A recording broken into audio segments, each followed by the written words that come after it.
From UFOs to psychic powers and government conspiracies, history is riddled with unexplained events. You can turn back now or learn the stuff they don't want you to know. A production of iHeartRadio.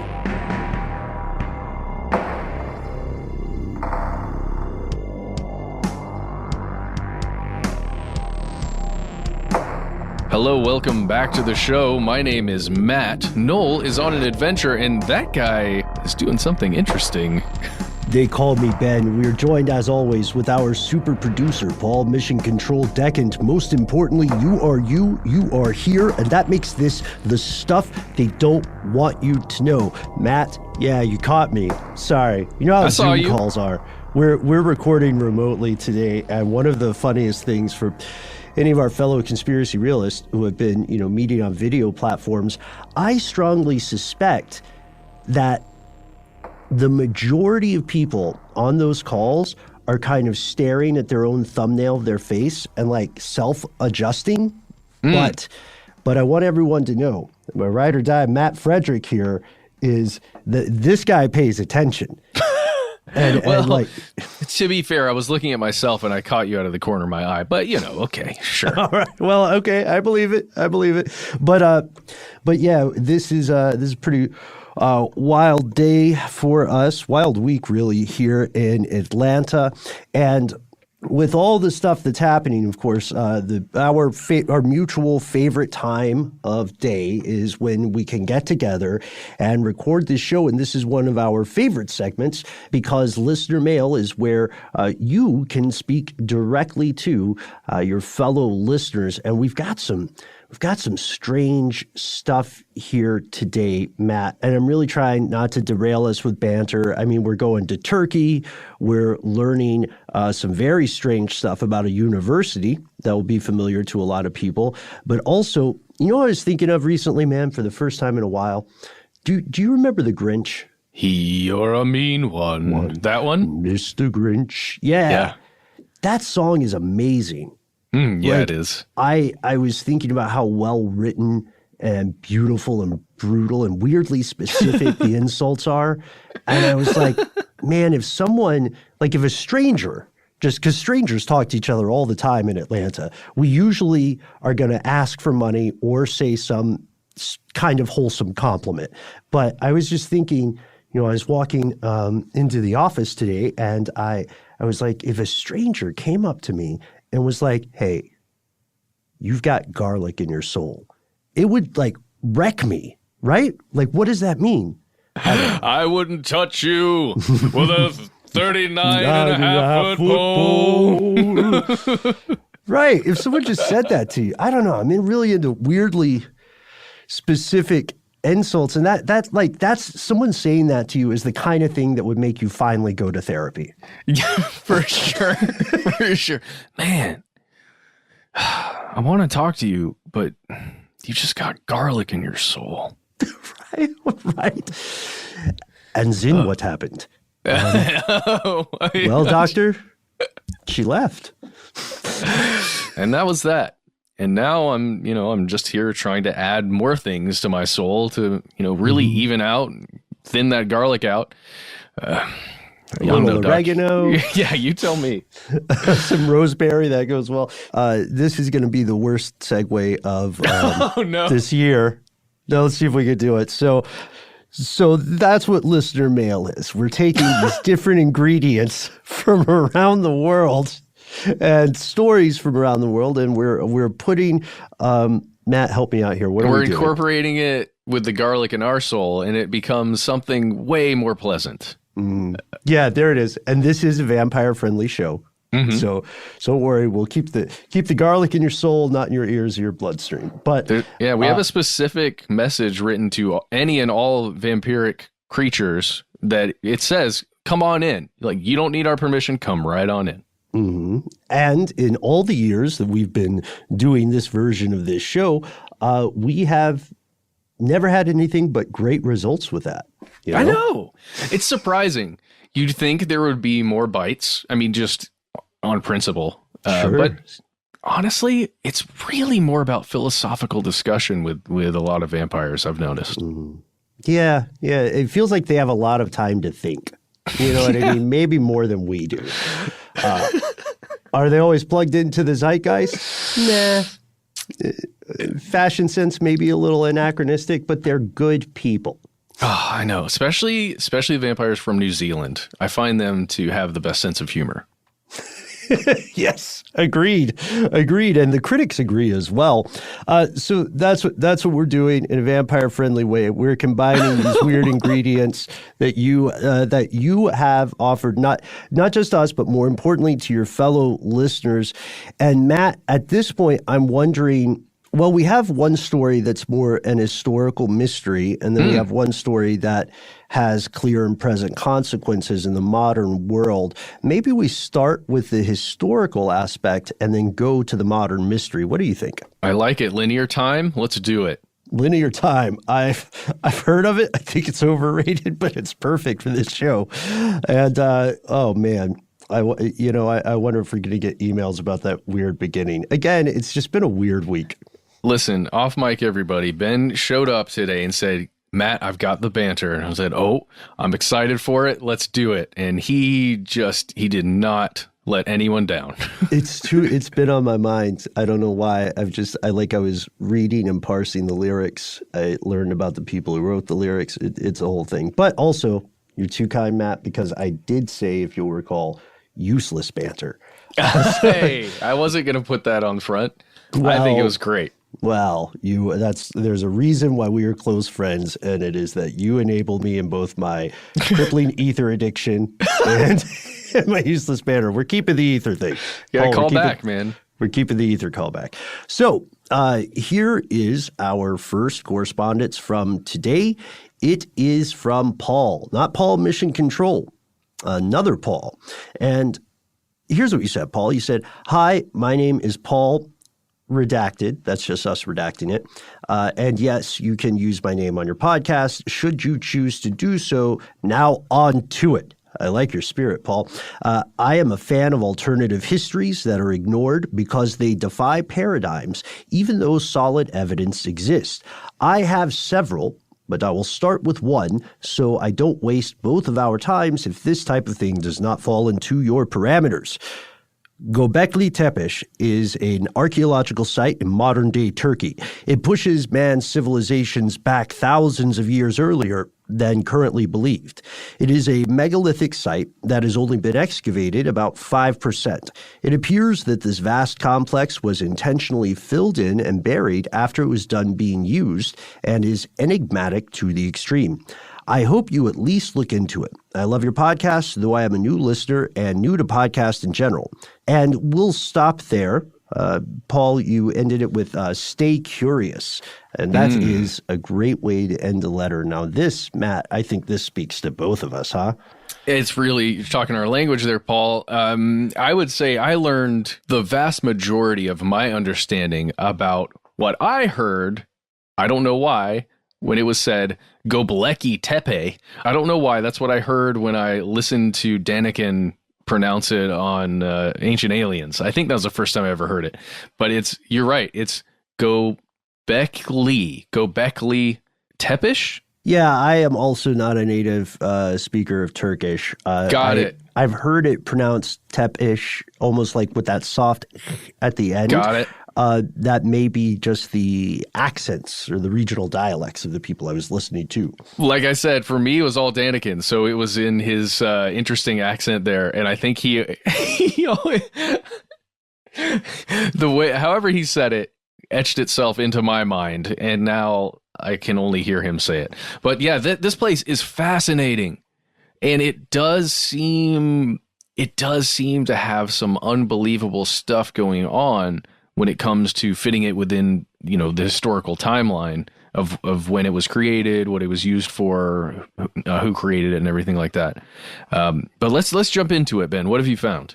So we thought a good way to introduce this before we do a deeper dive, possibly on a full episode, is to talk a little bit about what we know about the history of this site, where it's located, and why it remains so mysterious, enigmatic, and indeed tantalizing to people in the modern day. Armchair experts, professional archaeologists, fringe writers like Eric von Daniken, and the like. So this is incredibly weird.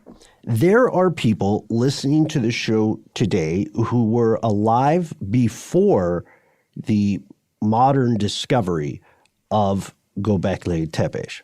So it was just noted in this survey way back in 1963, but it wasn't until October of 1994 that an archaeologist named Klaus Schmidt started digging into, not an intentional pun, he started re-examining this site because he was looking at a nearby site. And that's when they discovered something that fundamentally altered our understanding of human civilization.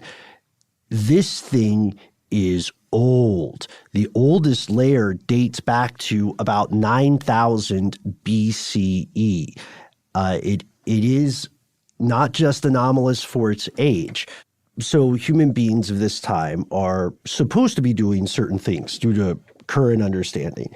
They're not really building settlements like this. This site, which is in the foothills of Turkey's Taurus Mountains, is it's right at the headwaters of a tributary of the Euphrates. Yeah, it's right there, very close to Syria, the border of Syria to the south.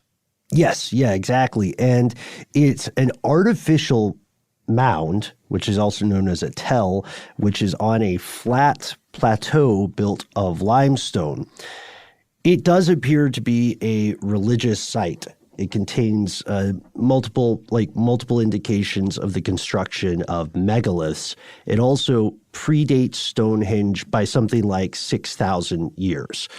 This is not supposed to be here at this point in time. We've done previous episodes on things that have been considered like anachronistic historical objects, right? Like discoveries of possible batteries in ancient dig sites, things like that. But this thing is the kind of evidence you cannot ignore. There is a huge amount, literally tons, of evidence that human beings were building these kind of structures far before they were thought to be capable of doing so. And we can talk a little bit about that, like the pillars.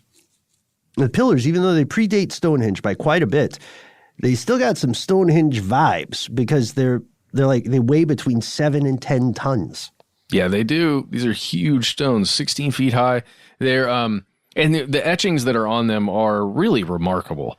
I think some of the biggest questions that come from this area, from this specific place, at that time, how were those etchings created? How were these stones cut? Because you're talking about, stone tools, probably flint tools. And one of the main reasons is that the stone that's being worked with here is limestone.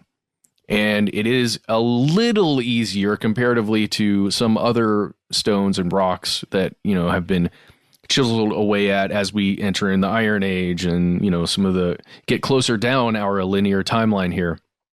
But it does seem like it would have been possible for whoever was there to create these, specifically the pillars, pretty close by, get them up a hill, with a lot of effort, and then stand them upright. And in some cases, actually chip away the limestone deposits themselves that are already existing there in the site. So actually carve out a thing rather than carve something and take it there. Exactly. Yeah. And that's another piece. So according to the official narrative, pre 1990s or so, human beings were in the stage of domestication and agriculture when they started building stuff like this. But from everything they've gathered on this site, it's clear that whomever built this, they were hunter-gatherer groups, meaning they had not yet domesticated animals, nor had they gone into farming. They were still foraging in the wild and hunting. It's also interesting that it does not appear people lived there. There aren't living quarters. This was a site where people went for specific purposes, and it appears to be a site where things have been torn down and rebuilt on that site multiple times. It's not a super convenient site if you're the average hunter-gatherer. The closest water source is like 5 clicks away. So I love that measurement. 5 clicks, yes, kilometers. So technically, logically, we could assume that someone in the group would have said, do you guys want to build like closer, like where we can drink water? And then someone was like, no, idiot. Our forefathers built these gigantic stone megaliths. We're going to knock them down. We're going to rebuild them. And we're not going to spend too much time here. Well, they just have to say, I think the question of the purpose of the site is one of the most fascinating because it, like you said, being far from the water, it does almost feel like it was a site for pilgrimage of some sort, or a site that was treated as very special in some way that people would go out to at some time of year or for some, specific purpose and then would leave. And Ben, did you already talk about how it's been covered up? Like the mound itself seems to have been created because there were sculptures dug, there were pillars set up, there were structures created, and then the whole thing was filled up. And then stuff was built on it or near it, and then it was filled up again, and it just continued in that fashion. That's a very important point because we know that we mentioned that it had been parts have been torn down, rebuilt, but we didn't mention that they had been built atop one another. They hadn't been cleaned out, just destroyed and built over. You're right. And we also, to add to the mystery here, and I'm sure this will speak to a lot of our fellow fiction writers in the crowd, to add to the mystery here, the carvings that are still extant on the pillars are not things like deer or cattle or birds that you would eat. They're the stuff that you would have been scared of, or at least alarmed by if you were a hunter-gatherer: lions, spiders, snakes, scorpions, which led some scholars to say it's a scary, fantastic world of nasty-looking beast. So why did these people build what seems to be an intentionally frightening place, right, based on those sculptures, and why did they expressly travel to it? I figured it out. What's the scoop? I figured it out. Yeah. This is a training ground for hunters. This is like West Point for hunters of this time, where they'd have to travel out there. They would get educated by, some hunters who've been around the block a couple of times. And, you would get taught about specific spiders that lived in the region, or snakes, or, predators that would be hunting you while you're hunting for the group. I'm telling you, that's what it is, Ben. It's training ground for elite hunters. Well, you know what? I am tempted to agree, and you know who else is tempted to agree with you? Klaus Schmidt, in a way. Really? In a way, you're a little more positive than he is about it. We will do a full episode on this. What do you think? You think we can do a full episode on this one? Oh, yeah. Yeah, for sure. We can go over there's so much detail to go over in this. Yeah. So we're going to come back to this story in the future. But for now, maybe we'll end on how Schmidt, in a way, seems to agree with Matt, or you're both thinking in the same directions. At the time of recording, right now in 2021, like 11,000 plus years after this stuff was originally built, we still don't know exactly what it was for, which means your guess is as good as ours. And Paul is right that this has not been fully excavated. Schmidt himself has a theory. You see, his team has found fragments of human bone in the structure over the years of excavations. And because the floors of the rings have been shown to be made of hardened limestone in deep test pits, he's betting that if they keep digging, they'll find that Gobekli Tepe was a final resting place for a society of hunters. So this was a burial ground Here's what he specifically says. I'm quoting from Smithsonian here. He says, perhaps the site was a burial ground or the center of a death cult. The dead laid out on the hillside amongst the stylized gods and spirits of the afterlife. And if that's true, Schmidt says, that also explains the weird location, because now the dead they have a wonderful view, basically, looking out over the hunting grounds. We're gonna leave it there. We're gonna come back in the future with more from Schmidt. We'd like to hear your guesses about Gobekli Tepe. Bonus points if they're super out there. And with that, we're going to take a quick break here, hear from our sponsor, and we'll be right back.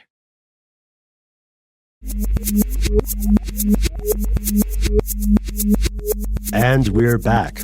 And now, due to our apparently newfound fandom of linear time, we're going to travel closer to the modern day. Yes, that's right. Almost to modern day. We're going to jump to an email from someone calling themselves Darth Brigham. Darth says, well, guys, your listener mail from 514 talked about how insecure and susceptible to abuse criminal records are. And there's a great example of that where I live, Provo, Utah. Provo is home to Brigham Young University, or BYU, a private religious institution run by the Mormon Church. Nearly all of its 35,000 students are members of that church, and they receive a heavily subsidized education. And some reports put the cost at 3 to 4 times what they pay.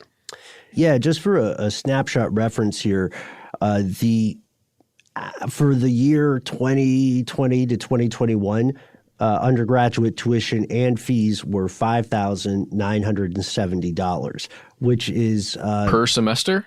No, looks like the total, the whole year. Wow. Talk about subsidized, huh? I think what we're saying is we see where you're coming from, Darth. Yeah, that's pretty good. Okay. I mean, that's like, did we mess up? Yeah. Did we mess up when we went to college? I had hope, scholarship, and okay, wow, all right. Nice. Now we know. Well, let's go on with what Darth is saying here. Perhaps because of how much it pays, the Mormon Church has a strict code of conduct for its students.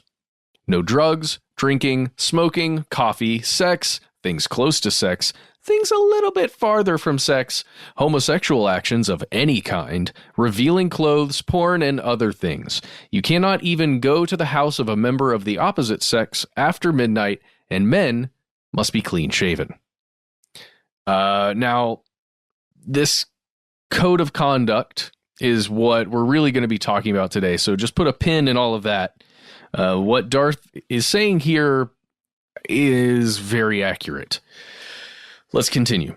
Penalties for violating this code range from probation and writing essays to expulsion. The office that monitors this is the Honor Code Office. The event I'm going to tell you about has caused some good changes. Before it, anyone could report you anonymously to the Honor Code Office, and the HCO would not always tell you why you were called in. And sexual assaults sometimes resulted in the victim being punished for violating some of the lesser rules. So the victim would be punished for violating lesser rules. Thankfully, Darth doesn't think they were ever blamed for being assaulted, but they were blamed for consensual things that led up to it. So like maybe you were drinking at a house party. Yeah, or you were even at a house of the opposite sex at past a certain time, right? Who knows? We don't have the specific details there, and that is what Darth is writing to us saying. Darth says, nowadays there are no more anonymous reports. Victims of assault get immunity, and the Honor Code Office tells you why you are there to speak with them, I guess, when they call you in. So there's more to this. I'm going to keep going because it's worth us hearing, I guess, first before we have a discussion. So here we go. In Utah, universities have their own police force. This is very important. Keep this in mind. With all the powers of a typical police officer, Brigham Young University has its own police force. And in 2016, someone at a neighboring police force noticed the BYU police accessing the police report database much more often than their counterparts in other agencies. There were at least 6,000 records accessed between 2014 and 2016. These records were for police reports in the cities and counties surrounding Brigham Young University. So just to recap there, someone at the BYU police is accessing this wider database a lot in 2014, 2016. The BYU police had been scanning reports looking for students' names and in many cases sharing the information with the Honor Code Office. These were not convictions for crimes. These were just situations where part of the code of conduct had been violated. In one case, a rape victim had the results of her medical examination gleaned from the police report and given to the Honor Code Office. She was subsequently forbidden from enrolling in future classes until she submitted to an investigation despite the objections of the county prosecutor who asked BYU to at least wait until the trial was over. It's chilling to think how many other times the Honor Code Office received information it used to punish students. Like I said, thankfully things have changed. A new Title IX office supports victims. The police no longer share information with the Honor Code Office, and the Honor Code Office has a new director. But this does show the damage that can come from unfettered access to police information. And then Darth left us a link for a 2019 story for further reading on our part, and I guess that's what we can talk about next. But Ben, what are your thoughts after all of that? Well, it's indicative, unfortunately, of a larger problem with reporting of crime to campus police forces. You know, there are unfortunately no shortage of examples of times where victims of an assault have been stonewalled or shut down at various institutions, and some quite prestigious. We also know that when there's not oversight for this kind of stuff, that's the question. Like, for a long time, it wasn't technically illegal, right, for the BYU campus police to do this. But it is incredibly dangerous because there's not a way of knowing the true motivations for that search. There aren't requirements, like the qualification requirements for being able to search this system are just, are you BYU police? It's not, are you BYU police looking up a conviction or, you know, following up on a case in a way that helps the victim. You know what I mean? Oh yeah, sure, exactly. You're not investigating on behalf of someone in that way, or at least you are, but it's on behalf of, I guess, the Honor Code Office. Right. And, you know, often we have to remember, this is not hyperbolic, I believe, but we have to remember that for many people in these situations, this is the worst moment or experience of their life up to that point, you know, and the authorities or the structure that is put in place to ensure their safety, it feels like an absolute subversion for that same power structure to appear to be persecuting you. You know what I mean? And because of that, and because of the trauma that many survivors of assaults especially experience, there's already often going to be some internal pressure, some familial pressure not to pursue justice, as sad as that is to say, as heartbreaking as it is to say, and then coupled with secular pressure, coupled with religious pressure, coupled with campus pressure, it stacks the odds against these victims. I think you and I are on the same page with Darth and a lot of our listeners. This is a horrific thing. Absolutely. So really, we're just talking, it feels like overstep. And it is overstep because there was a whole investigation into this one police officer's use of these records. It was one lieutenant, right, who was accessing records for a long time over the course of those years, 2014, 2016. His name is Aaron Rhodes, and there was a criminal investigation that was looking into him. And at least when this report was written by the Salt Lake Tribune in 2019, there was discussion about removing the police force from BYU entirely because of the essentially abuse of power here, or misuse of these records. it says that he was looking at reports from the Orem Police, the Utah County Sheriff's Office, and the Provo Police. So like we said, or like Darth said, all the surrounding areas, basically, all of those law enforcement offices.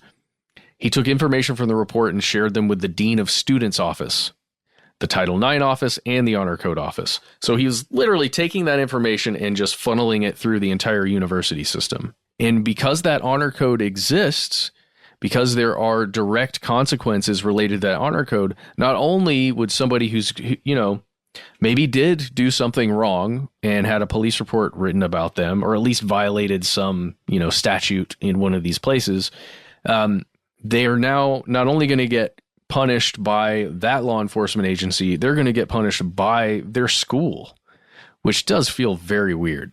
Yes. Yeah. Hard agree there. The issue is that while the solutions may seem apparent to people on the outside, I guess they're not as apparent for the people who are participating in these power structures, and the most extreme Hollywood version of this is also, unfortunately, a true story at times. And this extreme version is a narrative something like this. A student, whatever gender they are or identify as, is sexually assaulted by another student who is a legacy student, right? Or perhaps a very prominent instructor or professor of some sort, or a very promising athlete or something. And then let's take the most Hollywood version of the villain in this case would be the very wealthy legacy student. And by legacy student, we mean someone who primarily got into an academic institution because of their parents' financial contributions and because their parents had gone there in the past. You know what I mean? It's like the kid who has the same last name as the library or whatever. Yeah. It's someone where just the fact that this person had gotten into trouble could be a public relations issue for the school itself, right? I think that's where we're going. Exactly. So then a class argument would enter in there, and they would say, hey, we need to resolve this quietly for the good name of the school. And also part of the motivation that's implied there is we would really like the Farfignugan family or whomever, Von Farfignugan, let's make him fancier. They would like the Von Farfignugan family to continue donating to our oboe program or whatever. And the reason I'm picking these kind of ridiculous and specific examples is because I do think it is specifically ridiculous, indeed inhuman, to put somebody's physical and mental well-being beneath something as, in the long run, inconsequential as a building or a donation, especially in these very renowned institutions whose endowments are mind-boggling. They're not hurting for money. They want the prestige, but I don't think you should sacrifice human beings to do it.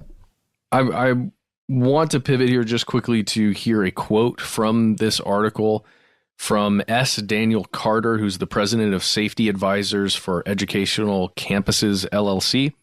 Again, it's from that Salt Lake Tribune article from 2019.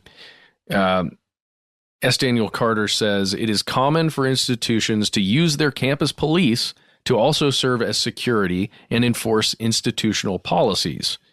But use of police access to effectively spy on students to enforce non-criminal codes of conduct in this manner is unconscionable. In doing so here, a private entity would be using the power of the state to effect their own religious rules, something with potentially significant ramifications. That's definitely the way I'm feeling about it personally when I think about this, especially in that one assault case where the lieutenant that we mentioned earlier immediately went and looked up in like full details on a rape case and sent it to the Honor Code office. And it was about the victim, like very intimate details about it. That's really wrong. Well, hey, this is something we can definitely look more into. If you've ever been to Brigham Young University, if you've been on the police force there, a student there, faculty, maybe you've been on that board. You probably wouldn't write to us if you've been on the code of conduct board. But, we'd love to hear your experience, what this is like. If you're a member of the Mormon Church, we'd love to hear what you think about that code of conduct. Is it a great thing, a terrible thing? Is it just standard? We'd love to hear from you. So please contact us in between the moment where we leave right now and get back. You ready? We'll be right back with some more listener mail.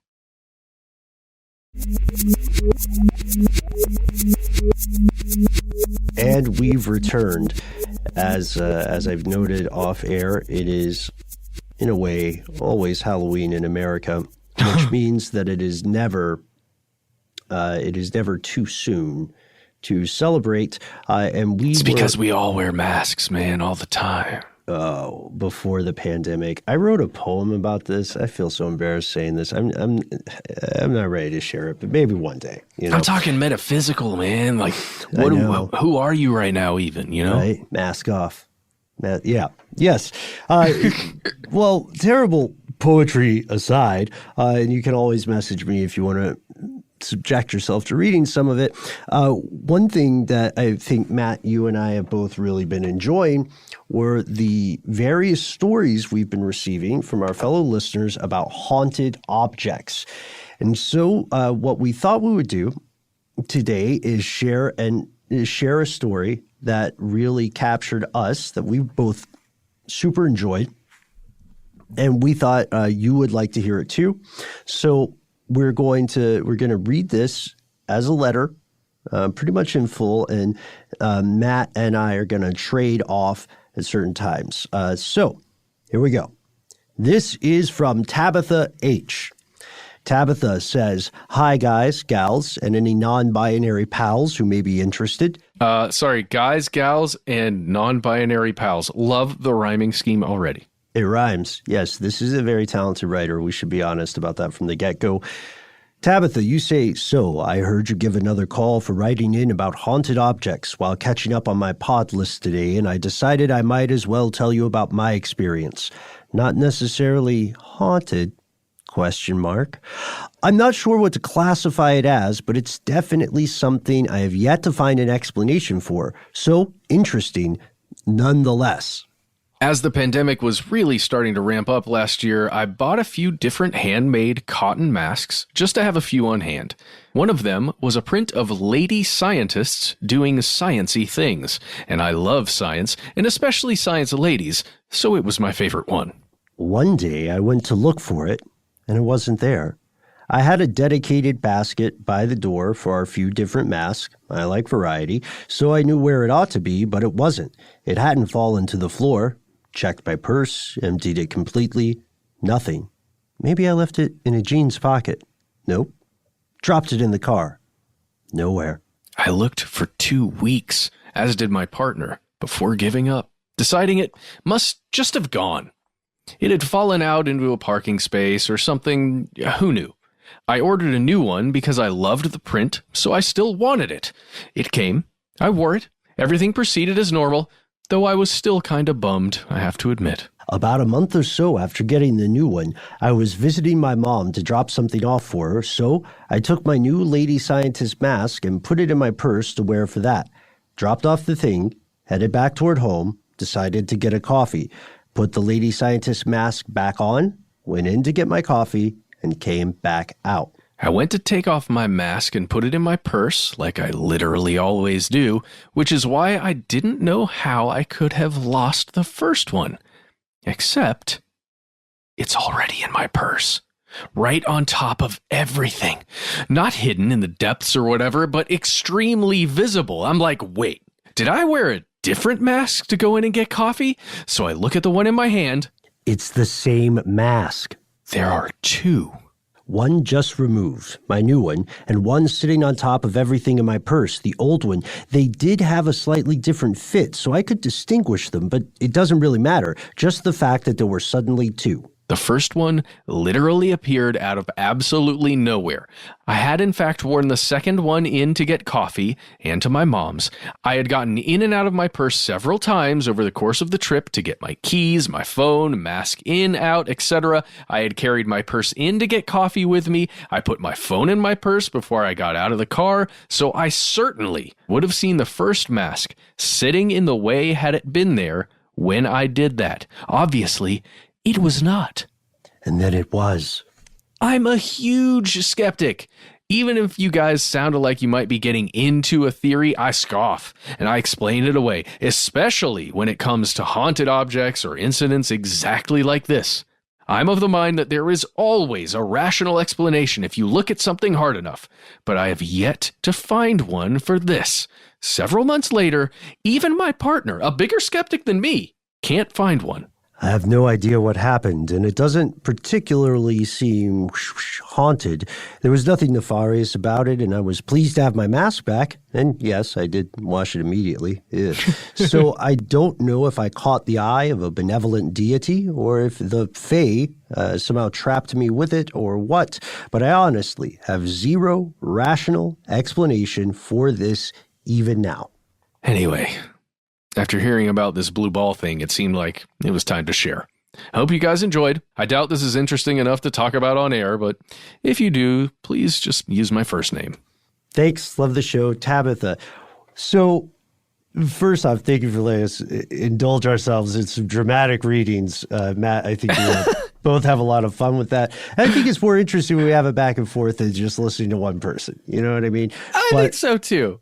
Yeah, but the thing that I thought was that the only thing I disagree with you about, Tabitha, and I think, Matt, you might back me up here, is that this is interesting enough to read on air because I don't know about you all, but I have often had those situations where things seem to disappear and reappear, and frequently I can explain that by saying, like I'm an absent-minded professor type or whatever, I lose things that aren't tied to me. But there are things that I can't explain how something has disappeared or resurfaced. And in a way, it's similar to that story about the allegedly haunted blue ball. And I wanted to ask you, Matt, have you ever had a situation like that in your life where you've had a thing and your thing always goes, everything in its right place kind of style. Your thing always goes in that spot. Like a lot of people do that with wallets, keys, phones, etc. Mm-hmm.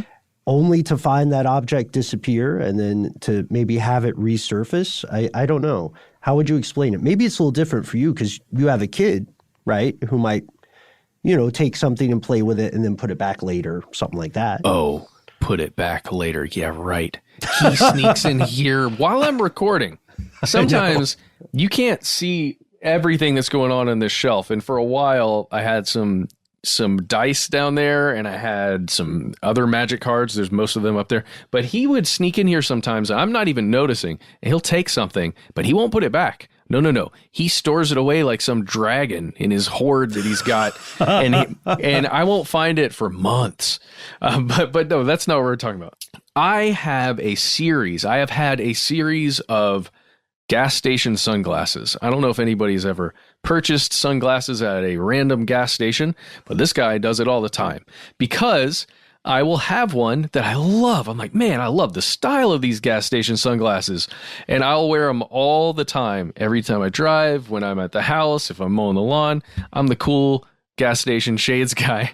You had an aviator phase. I remember that. You had to have the aviators. Those are still the ones I'm rocking because they've stuck around for the longest time. All the other ones leave for a while.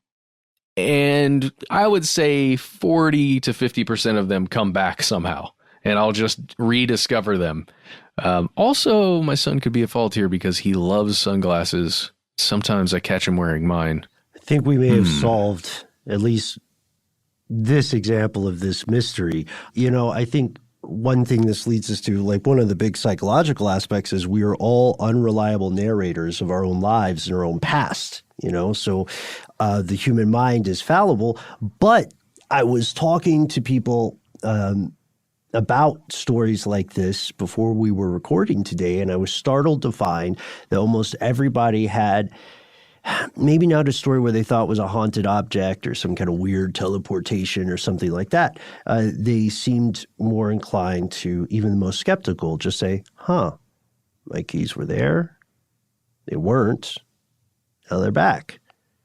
Do my keys have a secret life? I like vacation. Did my keys take vacation? Right? Definitely. Tabitha would say, no. Absolutely not. And a lot of our skeptics in the crowd would say, yeah, people are just maybe not giving their ability to be absent-minded as much credit as it deserves.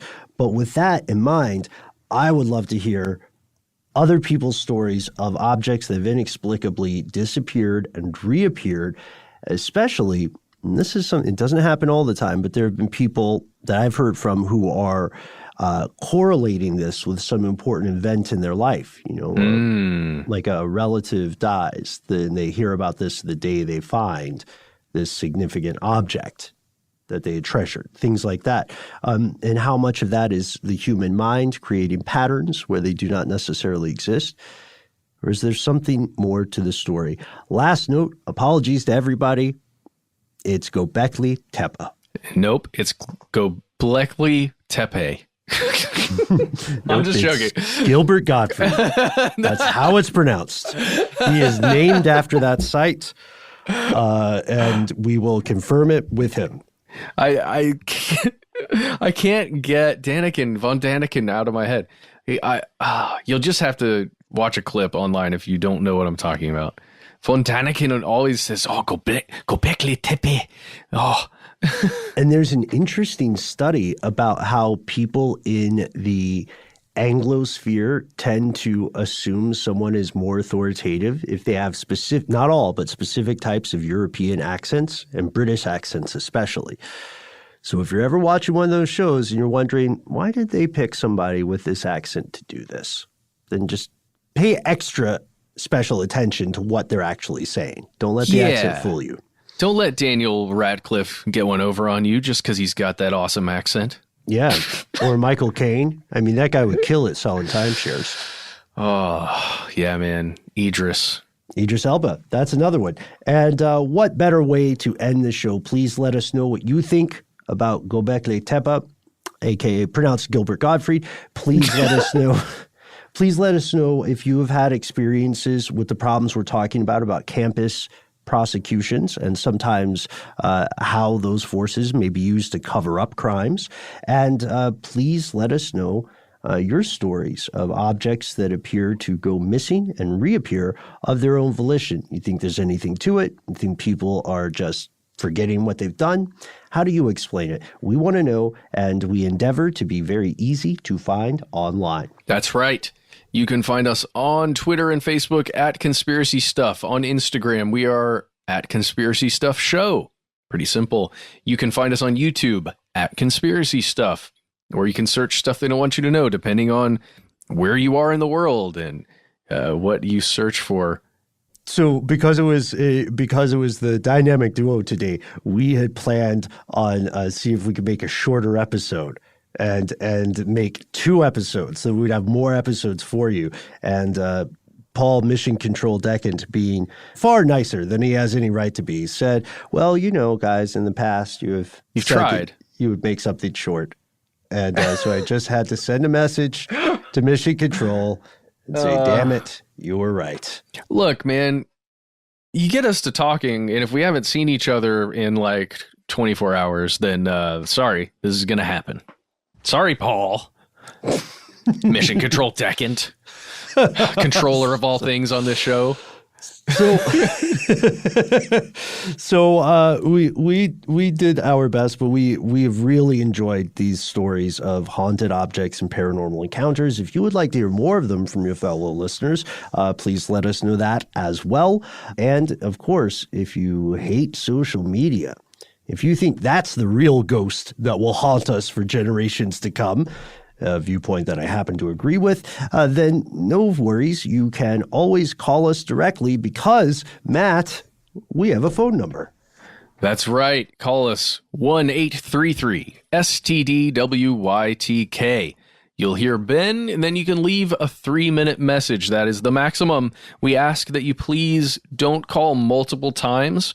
That'll just help us out. Just that way we can hear everybody's messages. Tell us what you would like for us to call you. Doesn't have to be your real name. It could be anything. It can be Darth Decant. Hey, that'd be fun. Oh, yeah. We'd read that on air for sure. Paul would love it. But yeah, tell us what you want us to call you. Let us know if we can use your message on air and your voice. That would be great. And right up front, like, say exactly the thing that you want us to read on air. And if you've got a personal message, you can put that on the tail end of it. If you want to get a lady scientist mask, which is described on Etsy as a science teacher face mask, you can find it. Look up You Got It Made by J-A, Nick, N-I-C-K. You can find it, the exact one that Tabitha mentioned. You can get yours today. And my dog, as always, really just appreciates Etsy and all that they do. I'm telling you, Matt, if you want that little boost, I don't know if this made it on air last time, but if you want that little boost when you hear a dog barking, and you're just instead of feeling like they're yelling at you, just tell yourselves that they're laughing with you, that you just said something hilarious, and they're like, yes, get into stand-up. Yeah, maybe that's it. I think it's more of a, hey, Matt, Matt, what are you doing? I hear you talking, Matt. This dog is so confused right now. Dogs do not like getting barked at. What was that? Okay, my wife says that was accurate. Okay, we're going to end this now. Good God. Sorry, everybody. That's our phone number. If you've got a message that you feel is too long to fit into 3 minutes, we highly recommend that you send us an email. Oh, it's so great to send off that email. Not quite as satisfying as, shipping off an actual typed or printed letter, but it's very close. Our email address is conspiracy@iheartradio.com.